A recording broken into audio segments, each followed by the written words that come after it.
ভারতের ইতিহাসের পাতা উল্টালে যাদের নাম অবশ্যই পাওয়া যায় তারা হলেন মহাত্মা গান্ধী, নেতাজি সুভাষ চন্দ্র বসু, অরবিন্দ ঘোষ, জওহরলাল নেহরু, মতিলাল নেহরু প্রমুখ। কিন্তু এদের সমতুল্য নেতা মাওলানা আতাউল্লাহ বুখারী, মাওলানা হোসেন আহমেদ মাদানী, মাওলানা গোলাম হোসেন, যারা বহুবার দীর্ঘমেয়াদী জেল খেটেছেন, তাদের নামটি ইতিহাসের পাতায় তোলা হয়নি। বন্ধুগণ, ভারতের স্বাধীনতা সংগ্রামের ইতিহাসের পাতা উল্টালে দেখা যায় যে এ দেশটা শুধু হিন্দুরাই শাসন করেছে। জেল খাটাদের মধ্যে নাম পাওয়া যায় মহাত্মা গান্ধী, পণ্ডিত জওহরলাল নেহরু, নেতাজি সুভাষ চন্দ্র বসু, সরোজিনী নাইডু, চিত্তরঞ্জন দাস প্রমুখের যারা প্রাণ দিয়েছে তাদের মধ্যে নাম পাওয়া যায় ক্ষুদিরাম বসু, বাঘা যতীন, প্রফুল্ল চাকি, বিনয়, বাদল, দীনেশ, মাস্টারদা, সূর্য সেন প্রমুখের। তাদের মহান অবদানের ফলে দেশ স্বাধীন হয়েছে, তাদের নাম অবশ্যই থাকুক। আমরা তাদের আত্মবলিদানে গর্বিত। কিন্তু দুঃখের বিষয় হচ্ছে এই তালিকায় কোথাও কোনো মুসলিমদের নাম খুঁজে পাওয়া যায় না, আর যদি পাওয়া যায় তা মাত্র অল্প কয়েকজনের। অথচ 1757 খ্রিস্টাব্দ থেকে 1947 খ্রিস্টাব্দ এই 190 বছর কয়েক হাজার হাজার মুসলমান স্বাধীনতা সংগ্রামের জন্য জীবন দিয়েছেন এবং জেল খেটেছেন। আজ বহু লোক প্রশ্ন তোলে যে এদেশে মুসলমানদের থাকা উচিত নয়, কেননা তারা নাকি স্বাধীনতা সংগ্রামে অংশগ্রহণ করেননি, ভারতের স্বাধীনতায় তাদের নাকি কোনো অবদান নেই। অথচ সত্য ইতিহাস বলছে যে এদেশ স্বাধীনের পেছনে হিন্দুদের সাথে সাথে মুসলিমদের অবদানে, মুসলিমদের তাজা রক্তে এ ভারতবর্ষ স্বাধীনতা লাভ করেছে। জেল খাটায় অসংখ্য মুসলমানের আত্মবলিদান এবং ফাঁসির বিনিময়ে এদেশে স্বাধীনতার বাতাস বইছে। বন্ধুগণ, আমরা বিপ্লবী ক্ষুদিরাম বসুর কথা সকলেই জানি। তিনি কিংসফোর্ডকে হত্যা করতে গিয়ে ধরা পড়েন এবং বিচারে তাকে ফাঁসি দেওয়া হয়, যদিও তিনি এই কাজে ব্যর্থ হয়েছিলেন। কিন্তু বিপ্লবী শের আলী আফ্রিদি, যিনি ব্রিটিশ বিরোধী আন্দোলনের জন্য 14 বছরের জেল হয়, শের আলী আফ্রিদি আন্দামান জেলখানায় জেল খাটছিলেন। সেই সময় কুখ্যাত লর্ড মেয়ো আন্দামান জেল পরিদর্শনে আসেন। শের আলী আফ্রিদি রক্ষীদের চোখে ফাঁকি দিয়ে তার হাতে চাকু হাতে তার উপরে আছড়ে পড়েন এবং শের আলীর চাকুর আঘাতে কুখ্যাত লর্ড মেয়র মৃত্যু হয়। পরের দিন বিচারে শের আলীকে ফাঁসি দেওয়া হয়। এই ঘটনা আমরা কতটুকু জানি?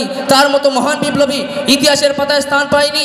ভারতের ইতিহাসের পাতা উল্টালে যাদের নাম অবশ্যই পাওয়া যায় তারা হলেন মহাত্মা গান্ধী, নেতাজি সুভাষ চন্দ্র বসু, অরবিন্দ ঘোষ, জওহরলাল নেহরু, মতিলাল নেহরু প্রমুখ। কিন্তু এদের সমতুল্য নেতা মাওলানা আতাউল্লাহ বুখারী, মাওলানা হোসেন আহমেদ মাদানী, মাওলানা গোলাম হোসেন, যারা বহুবার দীর্ঘমেয়াদী জেল খেটেছেন, তাদের নামটি ইতিহাসের পাতায় তোলা হয়নি। বন্ধুগণ, যারা না থাকলে মহাত্মা গান্ধী, পণ্ডিত জওহরলাল নেহরু যার সাহায্য ছাড়া চলতেন না, যিনি না থাকলে মহাত্মা গান্ধী গান্ধীজি উপাধিটি পেতেন না, সেই মাওলানা আবুল কালাম আজাদকে ইতিহাসের লেখক হয়তো ইতিহাসের পাতায় নাম তুলতে ভুলেই গিয়েছিলেন। বন্ধুগণ, আমরা জালিয়ানওয়ালাবাগ হত্যাকাণ্ডের কথা সকলেই জানি, কিন্তু এটা কি জানি এই হত্যাকাণ্ডের প্রতিবাদের প্রাণপুরুষ ছিলেন AA করা এবং PhD ডিগ্রিধারী প্রভাবশালী জেল কাটানোটা ব্যারিস্টার সাইফুদ্দিন। তার নামটুকু ইতিহাসের সেরা পাতায় স্থান পায়নি।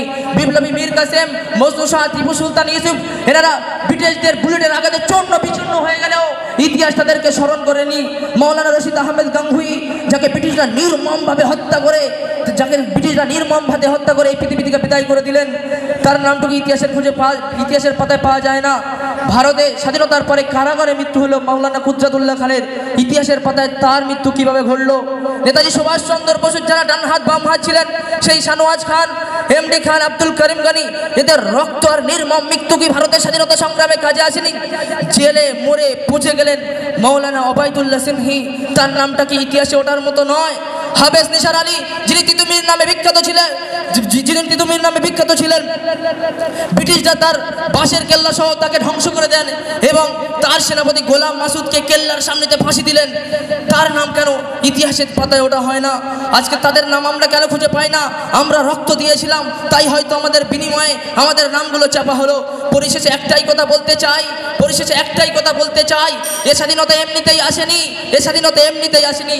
ইতিহাসের লুকায়িত পাতায় এখনো খুঁজে পাবেন এইসব বীর যোদ্ধাদের পদচারণা, যাদের রক্ত আজও আমাদের শিরায় শিরায় বইছে। জেনে নিন তাদের কথা, পরবর্তী প্রজন্মকে শুনিয়ে রাখুন তাদের বীরত্বের কাহিনী। পরবর্তীতে করে মুসলিম যেন মাথা উঁচু করে বলতে পারে এদেশ স্বাধীনের পিছনে আমাদের রক্ত রয়েছে। এদেশ হিংসা বিদ্বেষের কারণে স্বাধীন হয়নি, এদেশ স্বাধীন হয়েছে মুসলমান বীর যোদ্ধাদের বুক ঝরা রক্তের কারণে। এই বলে আমার সংক্ষিপ্ত বক্তব্য এখানেই শেষ করছি। ওয়া মা তৌফিক ইল্লা বিল্লাহ।